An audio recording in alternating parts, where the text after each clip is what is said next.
yeah, yeah, yeah.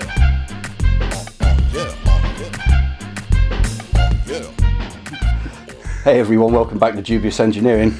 I'm with Pete again. Pete's a good friend and neighbour, and Pete's doing some rather fantastic work that I wanted to sort of share with you. Pete, what is this vehicle? It's a 1939 Morris 8 Series E, and it was my first car. It was Pete's very first car. But I'm not that old. Now, no, obviously, yeah. So you had an old car It was when you were young. When I was 16, I bought this car off a chap I worked with for £15. It had come from Stroud in Gloucestershire. I was working at Tetbury. I run it for about a year. Sold it for 25 to a man in Marshfield. Few years later, 20 years later, I'm looking in the local trade it paper, and I see a Morris 8 that come up for sale. It's 1939. So I rung up and I had a chat with the chap that was selling it, and he told me, I said, what's the registration number? He said, EAD. I said, 427, and the key number's MRN31. I'd never forgot those numbers from when I first had the car. And he said, how'd you know that? I said, it's my car. I said, well, it's not. It's your car, really. But he wanted £750 for it. I paid it, obviously. And here we are today. It's a magnificent story. So, I mean, it didn't look in great shape when I first saw it. And you've been making some good progress on it. What have you done? I've separated the body from the chassis. I've made this, what I call my rotisserie, to support the chassis. Had the chassis dipped and painted. Turned out to be not a good idea because it didn't get into all the nooks and crannies. So I eventually ended up cleaning most of it myself with long brushes and hooks and all that, and painted it, and I just started assembling it. I've modified certain things like the master cylinder. I've got a tandem master cylinder on there now by altering the chassis leg, and to me it makes it safer because I split the brakes front to rear. I just make little modifications as I'm going along. I'm not a purist, so to me it doesn't really matter. It's the end result that matters and whether it's safe. You know, people say, oh, put seatbelts in it. Well, why would you have seatbelts in a 1939 car? They didn't exist.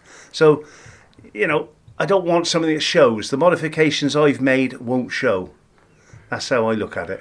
They'll be functional and safe, functional but and people safe, won't see them.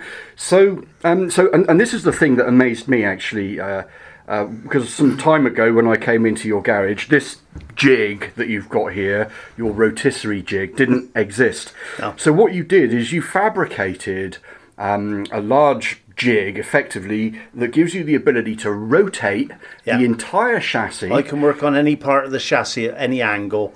It makes it so much easier. I'm getting older and bending down and all that makes it hard work. So I thought I'd make it easier for myself. And I can go as far as putting the axles on, then I can drop it on the floor and put the wheels on. The accessories, are the accessories painted by yourself, or have they been? Yeah, there's just brush and paint, undercoat, spray cans. Yeah, so it's slowly getting there.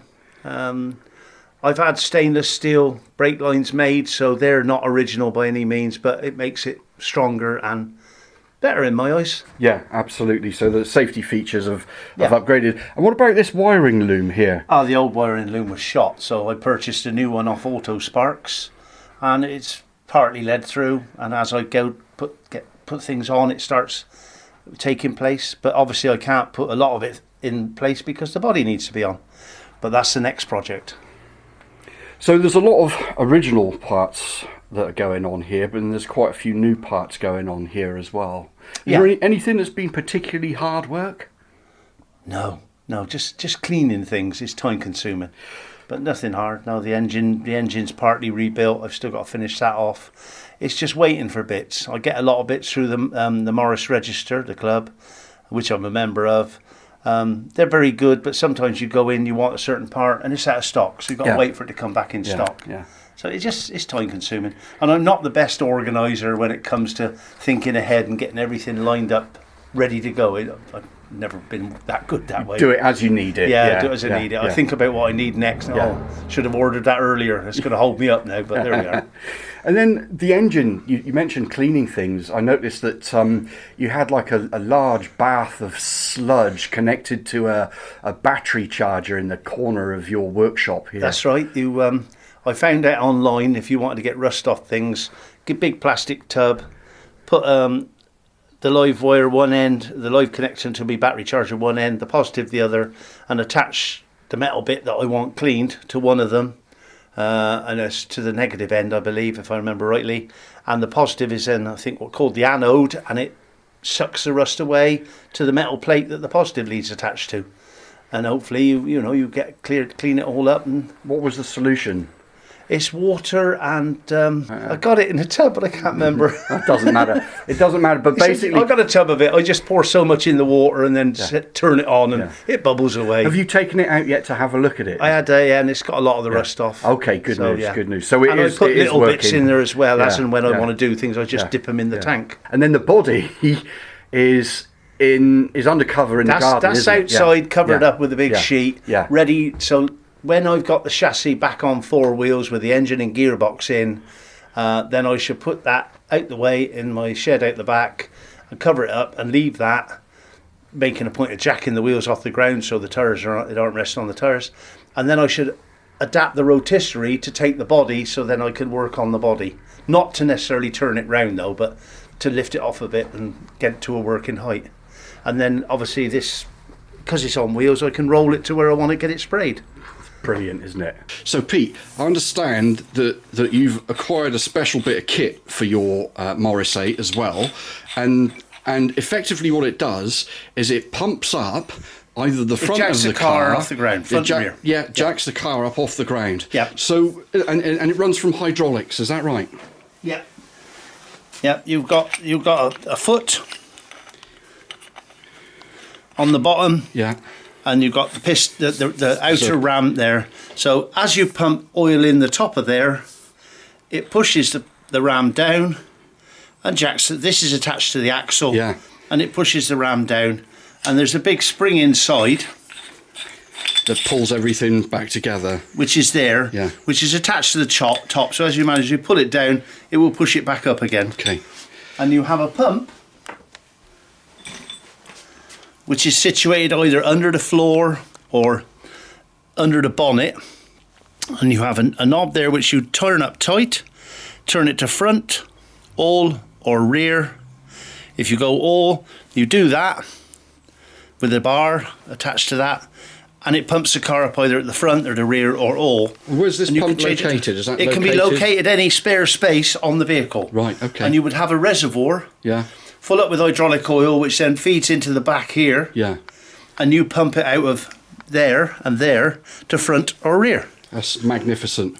Imagine that cars today had the ability to be able to jack themselves up when you had a flat tyre. It was an optional extra which was fitted to a lot of bigger cars. MGs had it fitted. Mine didn't, but I can fit it because there's no reason why you can't. Brilliant, Pete. As long as you've got a solid axle. Brilliant. So if you want to work on this outside, all you've got to do is just wheel it outside. Wheel it outside. So when the weather's good, I can work outside on it. In the sunshine. It's absolutely fantastic. What a wonderful piece of engineering. What a lovely piece of history. Yeah, knowing people who say they got the first car. Exactly. Your very first car that you sold and then managed to buy back again. You bought for 15 quid and bought back for 750 quid. Yeah, and this cost me a lot more since then, so I'll never get the money back, but it doesn't matter. It's my first car. I want to get it back together and drive it again. Absolutely. I can't wait to see it on the road, mate. Will you take me for a run in it? Of course I will. Fantastic. Thanks ever so much, Pete. Aaron. Best of luck with the project. Absolutely brilliant, mate. Brilliant.